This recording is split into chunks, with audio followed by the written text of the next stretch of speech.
Hello friends, welcome back to my channel talking beauty. आज हम बात करेंगे फाउंडेशंस के बारे में। फाउंडेशन हमें कब ज़रूरत पड़ती है, कब हमें लगाना पड़ता है। फाउंडेशन हमें तब लगाना पड़ता है जब हमें किसी शादी, पार्टी या कोई ऐसे फंक्शन में जाना होता है जहाँ हमें लगता है कि हमें बेस अच्छा मिले, हमारा मेकअप काफ़ी देर तक टिके और हम चाहते हैं कि हमारा चेहरा फ्लॉलेस लगे। कंटिन्यूअसली हमें 6 से 7 घंटे अगर हमें कहीं निकालने हैं या 8-9 घंटे भी अगर हमें निकालने हैं तो हमारा फाउंडेशन लंबे समय तक टिका रहे। तो ये सारी चीज़ें अगर हम देखते हैं तो हमें सबसे पहले क्या ज़रूरत पड़ती है कि हमें फाउंडेशन लेना है तो हमें लगाना कैसे है। फाउंडेशन तो आपने ले लिया, लेकिन अगर आपको उसको लगाने का तरीका ही नहीं पता है तो आप फाउंडेशन अगर आप सही नहीं लगाओगे तो मतलब ही नहीं है, क्योंकि वो ग्रे भी पड़ सकता है। तो सबसे पहले आप क्या करेंगे, आपको पता ही है, और अगर नहीं भी पता है तो चलिए मैं बता देती हूँ कि सबसे पहले अगर आपको कहीं फंक्शन में जाना है, सबसे पहले आप जो अपने फेस पे अप्लाई करेंगे वो क्या होगा। आपको पता ही है कि फेस क्लीन होना बहुत ज़रूरी है। तो सबसे पहले हम सीटीएम करेंगे। अगर आपको पता है सीटीएम तो अच्छी बात है, अगर नहीं पता है तो मैं आपको बता देती हूँ। सीटीएम का फुल फॉर्म है क्लींजिंग टोनिंग मॉइस्चराइजर, जो कि एक फ्लॉलेस बेस के लिए बहुत ही इम्पोर्टेंट है। अगर आपने ये मिस कर दिया तो आपका मेकअप कभी अच्छा नहीं होगा।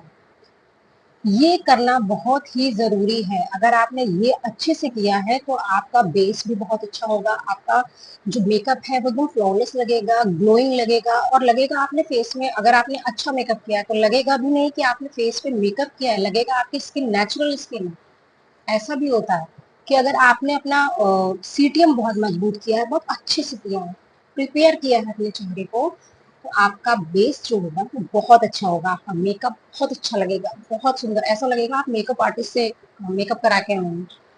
तो आपने किया क्लिनजिंग टोनिंग मॉइस्चराइजिंग, ठीक है। मॉइस्चराइजर के बाद आपको क्या लगाना है, प्राइमर लगाना है।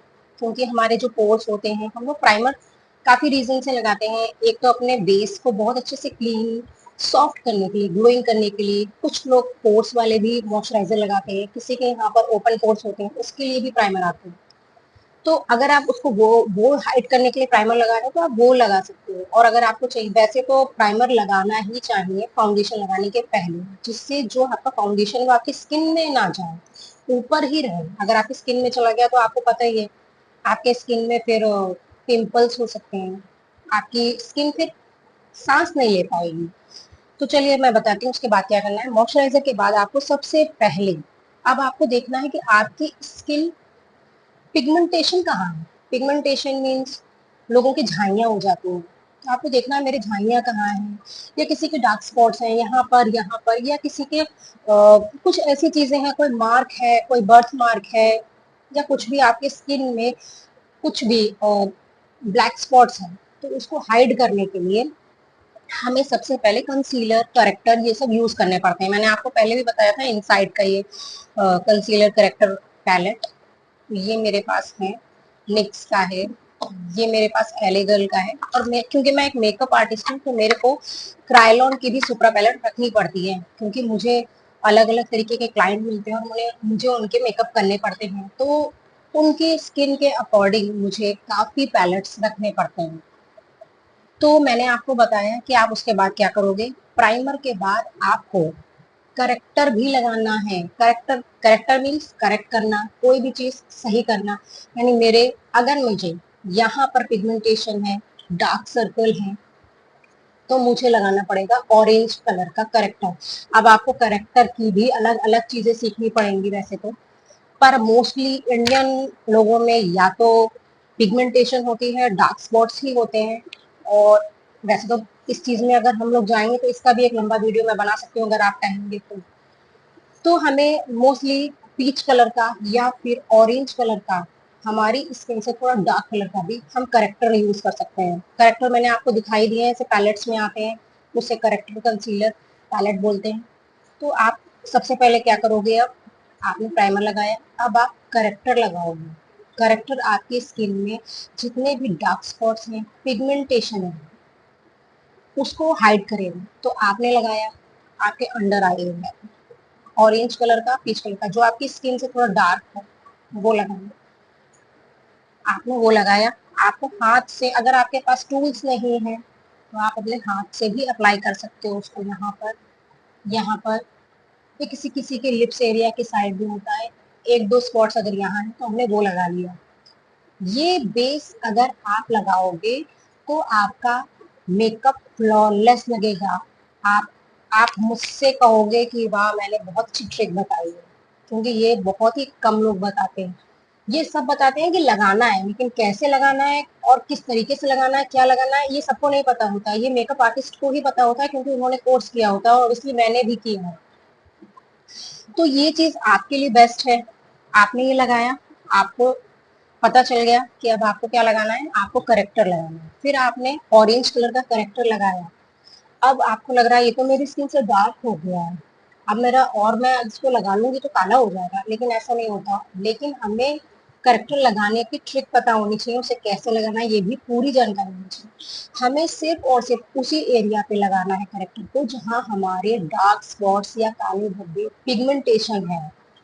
हम पूरे चेहरे पे उसे नहीं लगाते हैं। अगर आपने पूरे चेहरे पे लगा लिया तो आपका बेस खराब हो जाएगा। तो हमें सिर्फ उसी जगह पे लगाना है। अब आपने मान के चलिए मेरे यहाँ, यहाँ, यहाँ, यहाँ और दो तीन जगह यहाँ है, मैंने इतने में अप्लाई किया करेक्टर। उसको मैंने फिंगर की हेल्प से उसके जो एजेस होते हैं उसे ब्लेंड किया। उसे पूरी तरीके से हटाना नहीं है अपनी स्किन से, उसको ऐसे रखना है कि वो स्किन में दिखाई भी पड़े और ब्लेंड भी हो जाए। उसके बाद हमें थोड़ी सी स्किन, अपनी स्किन से थोड़ा सा हल्का सा लाइट कंसीलर लगाना है, क्योंकि हमने डार्क लगा लिया था तो अब उसमें हल्का सा लाइट लगा देंगे तो वो बैलेंस हो जाएगा। उसको हमें न्यूट्रलाइज करना है और उसे हम उस प्रोसेस को ही हम न्यूट्रलाइजेशन कहते हैं। तो मैंने डार्क लगाया, फिर मैंने लाइट लगाया, उसे न्यूट्रलाइज किया और उसको न्यूट्रलाइज करने के लिए वही एरिया यूज करेंगे जहां हमने पहले करेक्टर यूज किया था। मान के चलिए मैंने यहाँ यूज किया था, यहाँ यूज किया था, यहाँ और यहाँ यूज किया था। उसके बाद अब मुझे लग रहा है कि हाँ, मेरे जो डार्क स्पॉट हैं वो कम दिख रहे हैं मेरे फेस पे, मेरा चेहरा अब इवन दिख रहा है, अनइवन स्किन जो होती है वो नहीं दिख रही है। अब इस जगह पर मैं अपना फाउंडेशन लूंगी। तो हमने फाउंडेशन लगाना है। फाउंडेशन लगाने के लिए हमें अपने फिंगर टिप की हेल्प लेनी है। अगर आपके पास टूल्स नहीं है, अगर आपके पास ब्रश नहीं है, ब्यूटी ब्लेंडर नहीं है और आप फाउंडेशन लगाना चाहते हो तो आप क्या करोगे, अपने फिंगर टिप से फाउंडेशन को टैप टैप टैप टैप करके छोटे छोटे से उसमें डॉट डॉट डॉट डॉट लगा के आप उसको उंगलियों से ही, अपने फिंगर टिप से ही ऐसे ऐसे ऐसे करके ब्लेंड कर लो, जब तक वो पूरा ब्लेंड ना हो जाए। बस इतना याद रखना है आपको कि मेकअप में सबसे मोस्ट इम्पॉर्टेंट थिंग जो होती है वो ब्लेंडिंग होती है, चाहे वो आईज मेकअप की ब्लेंडिंग हो या आपके फेस में फाउंडेशन की ब्लेंडिंग हो। आप जितना ब्लेंड करोगे आपका बेस उतना ही अच्छा जाएगा। उसके बाद आप सेटिंग पाउडर यूज करोगे जो आपके स्किन के अकॉर्डिंग होता है। आपने सेटिंग पाउडर यूज किया, अपने बेस को सेट कर लिया। आपको अगर चाहिए तो आप इसमें ब्लश ऐड कर सकते हो, इसमें कॉन्टूर यूज कर सकते हो, जो भी आपको यूज करना है वो आप यूज कर सकते हो। अब आप देखोगे कि आपका जो फाउंडेशन है वो कितने घंटों तक चलेगा, क्योंकि आपने जो प्रिपरेशन आपकी फाउंडेशन लगाने से पहले करी थी वो आपका बेस बहुत अच्छा बन चुका है।